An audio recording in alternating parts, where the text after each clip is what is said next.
Jain Housing and Constructions presents Jain's Adarsh Avenue Premium Plots at Kundambakam from ₹29 lakhs onwards.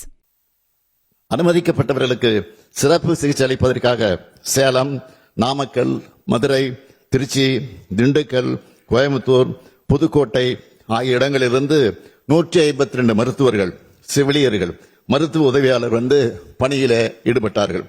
பொது சுகாதார இயக்குநர் தலைமையில் கூடுதல் மருத்துவ குழுக்கள் அமைக்கப்பட்டன.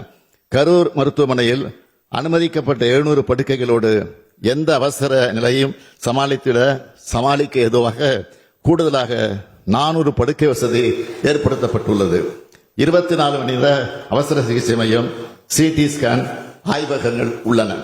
பணிகளை விரைவுபடுத்திட திருச்சிராப்பள்ளி, திண்டுக்கல் மாவட்ட ஆட்சித்தலைவர்கள் மற்றும் மாவட்ட மருத்துவ குழுவினர் கரூர் அரசு மருத்துவக் கல்லூரி மருத்துவமனைக்கு ஹெல்ப் டெஸ்க் அமைத்து இறந்தவர்களின் உடல்களை காவல்துறை உதவியோடு அடையாளம் கண்டு பொது சுகாதாரம் மற்றும் நோய் தடுப்பு மருந்துத்துறை அலுவலர்களின் உதவியோடு உடற்கூராய்வு செய்வதற்கு ஏற்பாடு செய்தனர். கரூருக்கு அருகில் உள்ள சேலம், நாமக்கல் மற்றும் மதுரை அரசு மருத்துவக் கல்லூரி முதல்வர்கள் தங்கள் மருத்துவக் கல்லூரியிலிருந்து சிறப்பு மருத்துவ குழுக்களோடு 27/9/2021 அன்று இரவு கரூர் அரசு மருத்துவக் கல்லூரி மருத்துவமனைக்கு வந்தனர். இது தவிர திருச்சிராப்பள்ளி, திண்டுக்கல், கோயம்புத்தூர், புதுக்கோட்டை உள்ளிட்ட அரசு மருத்துவக் கல்லூரியில் இருந்தும் சிறப்பு மருத்துவர்கள், செவிலியர்கள், ஆய்வக வல்லுநர்கள், பிரேத பரிசோதனை உதவியாளர்கள் என மொத்தம் 152 பேர் கரூர் அரசு மருத்துவக் கல்லூரி மருத்துவமனைக்கு வந்தனர். இச்சம்பவத்தில் சிகிச்சை பெற்று வந்த அனைவரும் வீடு திரும்பி இருக்கிறார்கள். ஒருவர் மட்டும் சென்னை ஸ்டான்லி அரசு மருத்துவமனையில் சிகிச்சையிலே இருக்கிறார். உயிரிழந்தவர்களின் மொத்த எண்ணிக்கை 41. இதில் ஆண்கள் 13 பேர், பெண்கள் 18 பேர், குழந்தைகள் 10 பேர். கரூர் மருத்துவக் கல்லூரி மருத்துவமனையில் உள்ள பிணவரையில் இறந்த அனைத்து உடல்களையும் குளிர்சாதன பெட்டியில் வைப்பதற்கு போதிய வசதி இல்லாத காரணத்தால் அன்றைய இரவில் உடற்கூராய்வு செய்வதற்கு மாவட்ட ஆட்சித்தலைவருடைய சிறப்பு அனுமதி பெற்று உடற்கூராய்வு மேற்கொள்ளப்பட்டது.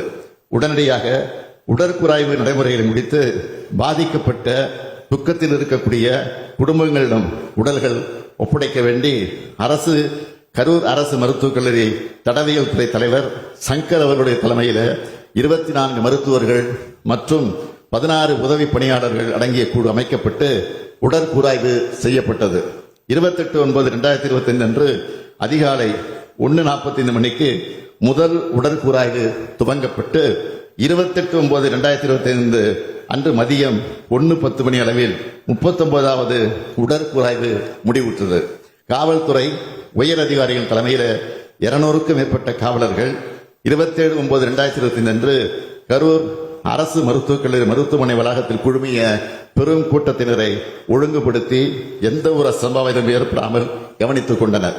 உயரமான இச்சம்பவத்தில் தமிழ்நாடு அரசின் சார்பில் முதலமைச்சர் பொது நிவாரண நிதியிலிருந்து உயிரிழந்த 41 நபர்களின் குடும்பங்களுக்கும் தலா 10 லட்சம் ரூபாய் வழங்கப்பட்டது.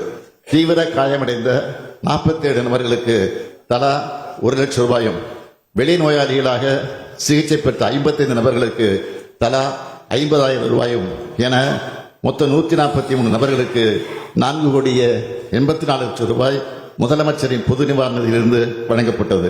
இந்த சம்பவத்தை விசாரிக்க 28/9/2025 அன்று ஓய்வு பெற்ற உயர்நீதிமன்ற நீதிபதி திருமதி அருணா ஜெகதீசன் அவர்கள் தலைமையிலே ஒரு நபர் ஆணையம் அமைக்கப்பட்டது. மாண்புமை சென்னை உயர்நீதிமன்றத்தின் உத்தரவுப்படி 3/10/2025 அன்று ஐஜி திரு அஸ்ரா கார்க் IPS அவர்கள் தலைமையில் சிறப்பு புலனாய்வு குழு அமைக்கப்பட்டது. தமிழ்நாடு அரசு இந்த சம்பவத்தை சட்டப்படி விரைந்து கையாண்டது. அனுமதி வழங்கல், மருத்துவ உதவி, நிவாரண விநியோகம் அனைத்தும் சரியான முறையில் நடந்தன. இதுபோன்ற துயரங்கள் எதிர்காலத்தில் நிகழாமல் தடுக்க வழிகாட்டு நெறிமுறைகள் உருவாக்கப்பட்டு வருகிறது. இந்த நிலையில் இச்சம்பவம் குறித்து உச்ச நீதிமன்றத்தில் தொடுக்கப்பட்ட மேல்முறையீட்டு வழக்கில் இவ்வழக்கு CBI விசாரணைக்காக ஒப்படைக்கப்பட இடைக்கால உத்தரவு பிறப்பிக்கப்பட்டுள்ளது. நான் எனது 50 ஆண்டுகால பொது வாழ்க்கையில் எத்தனையோ நிகழ்ச்சிகளை பார்த்திருக்கிறேன், நடத்தியும் இருக்கிறேன். இங்குள்ள அனைத்து அரசியல் இயக்கங்களை சார்ந்தவர்களும் இத்தகைய அனுபவம் கொண்டவர்கள்தான். மாநாடுகள், பொதுக்கூட்டங்கள், ஆர்ப்பாட்டங்கள், போராட்டங்கள் நடத்தும் போது அதற்குரிய சட்டத்திட்டங்களும் நெறிமுறைகளுக்கும் பொது ஒழுக்கங்களுக்கும் கட்டுப்பட்டு நடத்தப்பட்டு வருகின்றன. அப்படித்தான் நடத்த வேண்டும். கட்டுப்பாடுகளை மீறும்போது அதனால் பாதிக்கப்படுவது நிகழ்ச்சிகள் நடத்தும் கட்சியினுடைய தொண்டர்கள் தான், நமது தமிழ்நாடு மக்கள் தான்.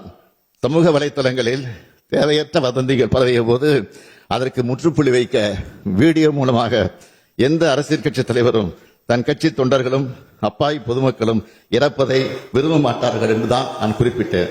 இறந்தவர்கள் நமது உறவுகள் என்பதை மனதில் வைத்து அனைவரும் செயல்பட வேண்டும் என்று கேட்டுக்கொண்டேன்.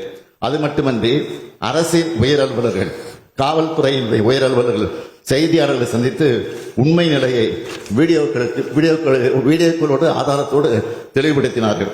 மருத்துவமனை அனுமதிக்கப்பட்ட அனைவரையும் காத்தது நமது அரசு. அனைவருக்கும் உரிய சிகிச்சை அளித்தது நமது அரசு.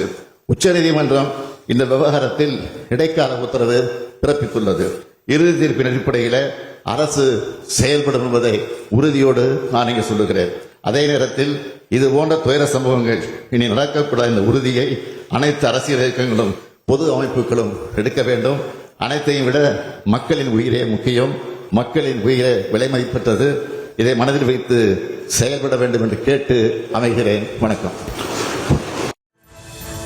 Jain Housing and Constructions presents Jain's Adarsh Avenue Premium Plots at Kundambakam from Rs 29 lakhs onwards.